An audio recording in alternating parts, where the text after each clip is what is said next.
Hi, my name is Christina and I am your librarian here at Christina's Bookshelf. And today I am bringing you How to Love a Monster, Wish City #1 by Lyssa published by Disobedient Publications. And if you've followed me, you know that one of my favorite things when I love a book is that it's the beginning of a series. Per Lyssa on Twitter, she's writing a novella to go with this, and I am super excited for that. Before I really get into my review, what I need you to do is take a big breath in, and when you release it, like everything you know about paranormal, you love about paranormal, you think is perfect about paranormal, you don't want anything to change, let it out. We are going to step outside the box. This is not your fun fluffy. This is a dark, more sinister, demonic paranormal that I am in love with. Give me 1 second and I'm going to give you part of the Goodreads description. I don't think that this could describe it any more perfectly. And after I say this, if you're like, not my cup of tea, I don't blame you. That is fine.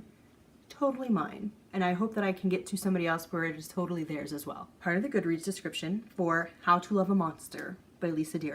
Gay erotic horror romance featuring twisted and kinky sex. Yeah, horror romance. I need to stress that a lot. Horror romance. On Earth, there are people with superhuman powers. And they are not looked at like the Avengers or the Justice League. They are sought out by the government, they are given mandatory surgeries, and some of them just happen to die. Not a big deal. They shouldn't have had those superpowers to begin with. One of the people that have the superpower is Wish. Things that he creates come to life, such as Wish City. When he was younger, he created this monster called Fiend. Due to some circumstances around him, Fiend was the monster you know under his bed, hid in the darkness. The monster. He also happens to feast off human brains. You know, we're all cool with that, right? So we have Wish and we have Fiend.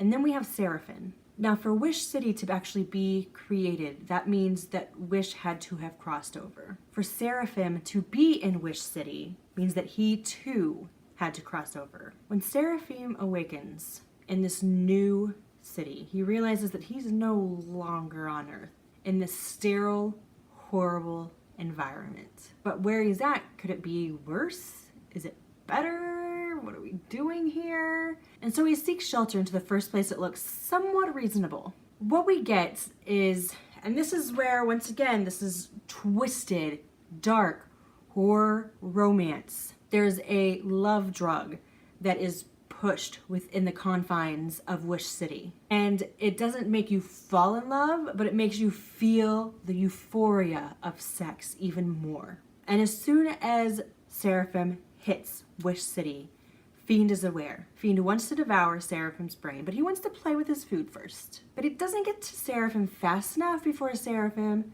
has the drug and experiences that wonderful, blissful glow with a partner. Well, once Fiend meets Seraphim, it's not love at first sight, but it's definitely some feelings are at play here for Fiend.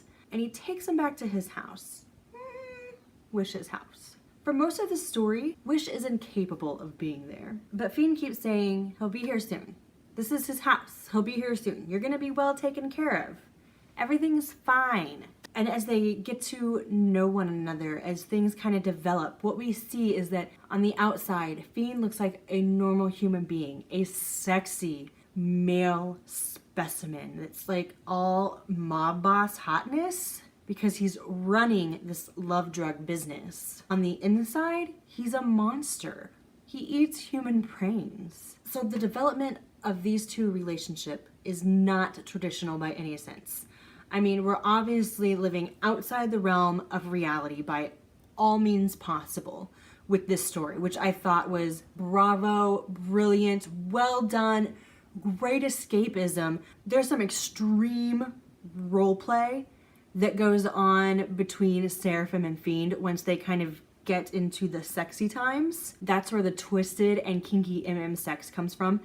Everything that happens between these two is consensual. Nothing is just one-sided. Maybe some feelings are one-sided, but agreeing to sex, agreeing to the role play, how things are going to go down, everything of that nature is totally 100% consensual. And I think that's the biggest thing that I need to stress when it comes to the sex, is that there are going to be some words that are used and people are going to look at that and say, oh, hell to the no. Once again, it's extreme role play, it's twisted kink, it's just, in the end, it's kink, plain and simple. It might not be yours, but it is somebody else's and it is theirs. It works for them. It's what they want and it's consensual. Consensual. They communicated about it, they both desired it, wanted it, and got it. Lyssa did probably one of the best jobs creating this alternate universe for us to go in and adventure and enjoy, and it's dark, sinister. Some aspects of it are repulsive, but at the same time, when you look at Fiend and he believes himself to be a monster and you can see a monster, you can also see humanity at its lowest. You can see yourself at your lowest. And when the book says how to love a monster, how to love yourself when you are at your lowest. I don't know.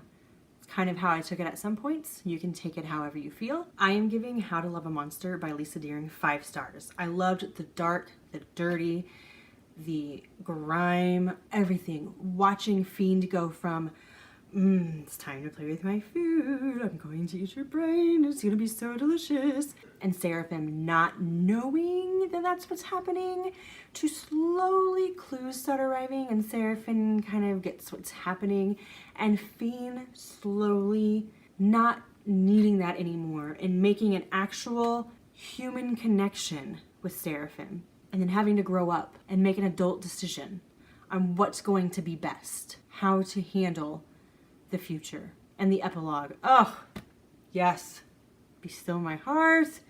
These two are just wild and crazy kids. So what I am going to do for you is I am going to leave the Amazon link down below.